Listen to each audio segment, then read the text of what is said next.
Welcome to Philippine Showbiz Updates. Latest updates ang hatid sa iyo ng channel na ito, at kung mahilig ka sa mga ganitong kaganapan sa showbiz, ay maaari mong i-subscribe ang channel na ito para laging updated sa showbiz ganap.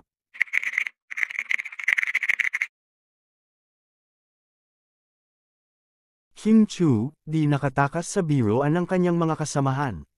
Sa segment ng Especially For You muli na naman napagtripan ang love life ni Kim Chiu. Dito nga ay natanong ni Kim Chiu kung ano ang problema ng hiwalayan ng kanilang bisita, at dito naman humirit si Vice, ani pa ni Vice, ikaw ba Kim nagkwento ka ba? Natuwa naman si Kim Chiu at ang mga kasamahan nito sa di inaasahang biro ni Vice kay Kim.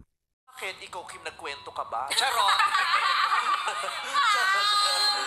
Dito nga ay pabirong uupo si Kim sa upuan ng searcher, at ani pa ni Vice ay sa birthday na lang ito gawin ni Kim. Pag ready na siya, pag ready na. You protect yourself. Yeah. Ang cute mo, Kimi! Ang cute yung... Yes! Oh, yes! Hayaan mo sila. Balikan natin. Hindi mo gagawin sa birthday episode. Sige na. Pero, sino katabi mo? Assignment ko sa iyo. Natanong naman ni Ann si Kim kung may manliligaw ito ay ipinapakilala ba niya sa pamilya. Ani naman ang aktres hindi niya ito ipapakilala. Sa kanalang pagnobyo niya na. Ikaw ba, Kimi? Pinapakilala mo ba sa lahat ng mga pamilya mo? Ba't ang lalaki ng galaw mo? Teatro ka din. Teatro na. Pinapakilala mo ba sa lahat ng mga... Sa mga family mo? Yes, pag kami na. Pag kayo na, pag hindi sa hindi. ligawan stage pa. Hindi, kasi Pero- mahusgahan agad. Mahigpit ba yung... Natanong din si Kim kapag naghiwalay sila ng boyfriend nito ay nagagalit ba ang pamilya ni Kim. Ani ng aktres mas matagal nakaka-move on ang kanyang pamilya kaysa sa kanya, lalo na ate niya na sila Cam.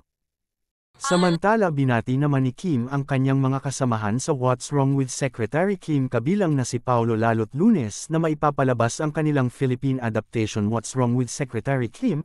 Chad, Paolo, congratulations sa lahat. Speaking of Paulo, spotted naman si Paulo na nagpunta sa 40th day, Memorial Mass ni Sir Roldio Enrino. Narito ang video.